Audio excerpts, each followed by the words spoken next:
Good morning, everybody. Hope you're doing well.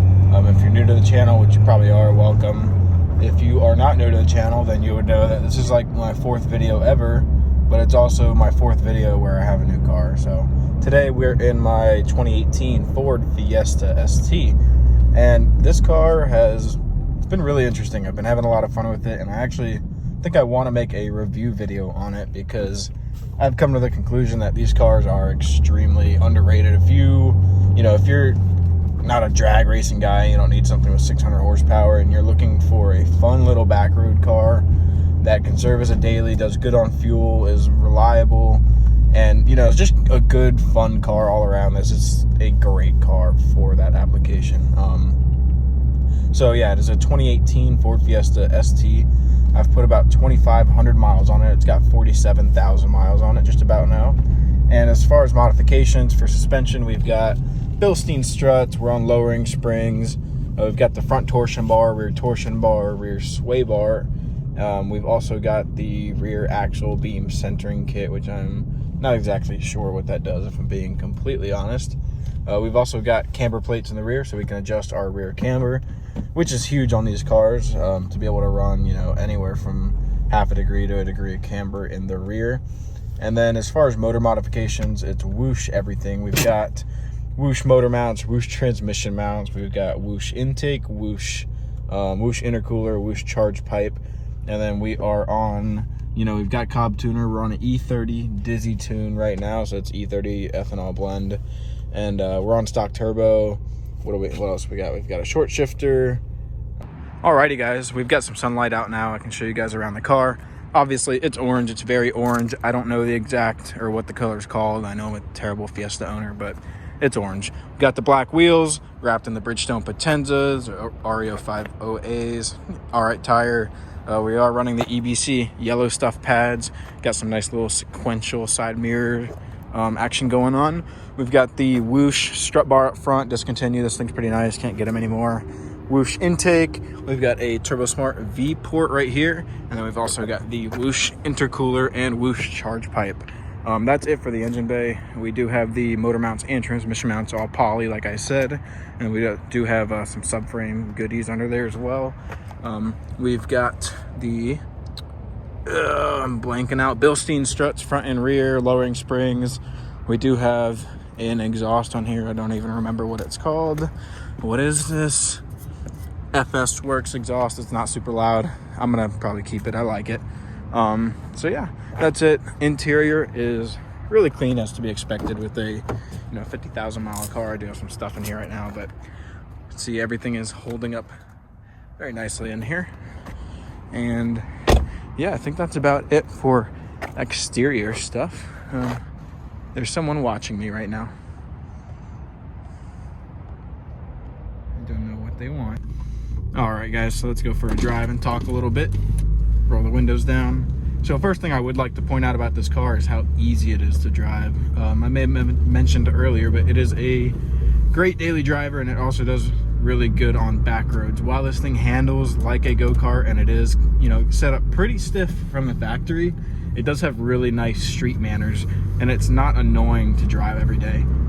Even with I've got the solid motor mounts, and I've got the Bilstein struts and stuff, which isn't much, but even with that stuff, the car is still very pleasant to drive to and from work or to the gym, go get groceries and stuff like that. Next is how roomy it actually is in this interior. This car is not huge, and it weighs, it's not big. It weighs 2,700 pounds. But when you get in here, unless you're in the back seat, up here in the front, it's actually really roomy. I picked my mom up from the airport last night, and even she said, hey, it's pretty roomy in here. Your car looks pretty small, but when you get in here, it's not bad. And yeah, to her point, there is a lot of leg room in here. The dash sits kind of far forward. So you do get that illusion that it's a lot bigger in here than it really is. Next, let's talk about just spirited driving. Like I said, the car, it's light. It has very direct steering, which I'll show you when we turn around here. And it's just got tons of mechanical grip. ST Group, or whoever developed this car for Ford, they did a really, really good job. Even on these tires that have DOT from 2018, this car outcorners probably any car I've ever owned. So It is tons of fun. So while we navigate through this traffic, we'll talk about some of the very small downsides of this car. Obviously, this is not a luxury vehicle. I bought this car for $12,500 with only 45,000 miles on it roughly. There are going to be, as you put more miles on these cars, little creaks and noises and rattles that come out just from all this trim is plastic on the doors and the dash. I know Ford, this being a 2018, they have the blend motor issues for the AC. Those go out. The original owner told me he replaced, I think, 3 times in this car. He replaced the passenger side blend motor. So that's a common issue. But other than that, you know, the seats maybe aren't the best. I do have the ST1 package, so I don't have the nicer bucket Recaros. But even then, these are pretty comfortable for me. If you have back issues and stuff, they might not be, though. It might be a different story. Seat adjustability, pretty good. You can go up and down, you can go back, and you have a reclining feature as well. You also have the telescoping steering wheel. So as far as adjustability goes, you should be set no matter how tall or short you are, how long your arms are. You should be able to find that sweet spot. So I don't really see any downsides there. Another downside, if you're buying this car in its OEM form, some people would say it's a downside. I don't mind, but the car does ride pretty harsh. They are set up pretty stiff from the factory. So if you have bad roads near you, you might experience, you might not be having a good time. But nevertheless, if you do have, fun twisties near you, it's going to be very rewarding. You're going to be glad your car was set up like that. So, trying to think of any other downsides. To be honest, I can't think of any. Maybe road noise on the highway. If you are running a summer tire or, somewhat of a UHP tire, this car doesn't have the best sound deadening. You are going to experience some road noise. It's not terrible though. Turn your music up a little bit and you'll be fine. Other than that though, I think that is pretty much most of the downsides that I've had so far. I've only driven this car for about 3,000 miles, like I said, but that is just my experience so far.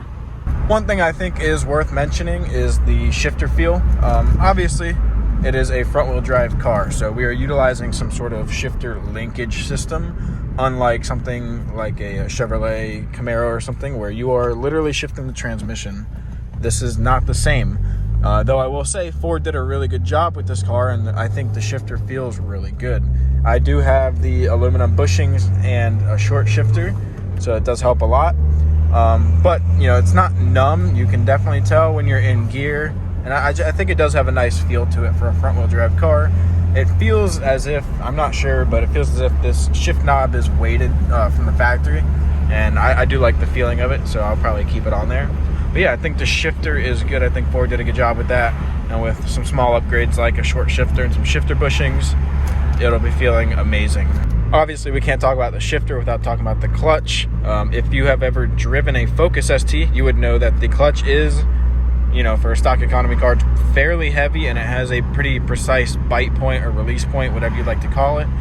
This car is a little different. I like to think the clutch is a lot lighter in this car, even compared to my old BMW E36. This clutch feels almost feather light, and the release point is not as precise, and so it's a little bit more forgiving and rewarding to drive in traffic. That being said, I also have had no issues, while spirited driving. It's been great, both, in traffic and while I'm, having fun. So I think the clutch is great. I think it's, like I said, more beginner friendly, and if you're looking to get your first manual car, I do think this is a good option as well.